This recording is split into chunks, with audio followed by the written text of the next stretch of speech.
কাকির বাড়িতে চলে গেলাম আবার নিমন্ত্রণ খেতে। যেমন কি দেখতে পাচ্ছ এখানে কাকি কিন্তু ব্যস্ত আছে আর এখানে আমরা সবাই বসে গেছি। এখানে ইশিকা হাত জোর করছে কারণ একটু ক্যামেরার সাই যাই হোক। তো এখানে ওরা ভাইজিরা বসে আছে আর আমরা অলরেডি খেতে বসে গিয়েছিলাম। আর নিমন্ত্রণটা ছিল দুপুরবেলাতে।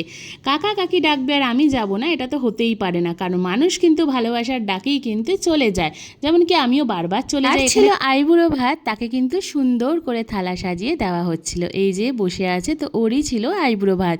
তার জন্য কিন্তু আমরাও নিমন্ত্রিত ছিলাম কাকার বাড়িতে। এখানে কাকি সাজিয়ে দিচ্ছিল, ওই যে কাকি এখানে গল্প করছে, সবাই একটু আনন্দ করছিল।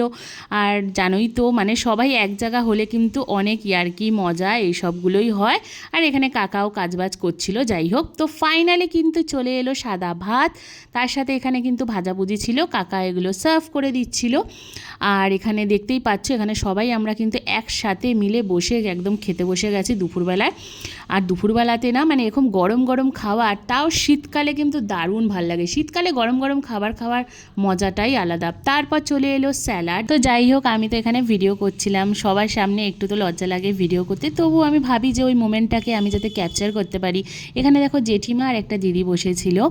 তো এখানে ফাইনালি আমিও তো খেতে শুরু করে দিলাম। এখানে গরম গরম পড়ে গেল ডালের সাথে খেয়ে নিলাম আগে ভাজাভুজি দিয়ে, তারপরে চলে এলো দই কাতলা। আর মাছটা কিন্তু সেই ফ্রেশ ছিল, দেখো দেখলেই বুঝতে পারবে, একদম সাদা ধপধপে, খুবই ভালো লাগছিল খেতে গরম গরম ভাত দিয়ে।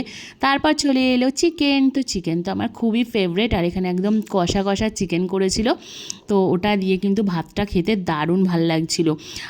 তোমাদের কার কার ভাল লাগে বলো চিকেনের মানে কোন পার্টটা? আমার তো মানে হাড়ের পিসটা খেতেই ভালো লাগে, আর আমার পাতে হাড়েরই পিসটা পড়েছিল, তো সেটা নিয়ে আমি খুবই মানে আনন্দে ছিলাম।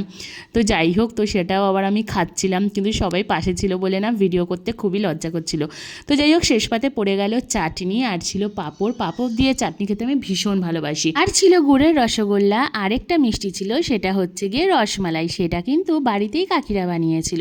ভীষণ দারুণ মজা করে খাওয়া দাওয়া করলাম জমিয়ে, তো দিনটা বেশ ভালো কাটলো। ভিডিওটা ভালো লাগলে মেক শিওর একটা লাইক করে দিও, আর এই রকম ভিডিও আরও দেখতে গেলে আমার চ্যানেলটাকে সাবস্ক্রাইব করে পাশে থেকো। দেখা হচ্ছে নেক্সট ভিডিওতে, বাই।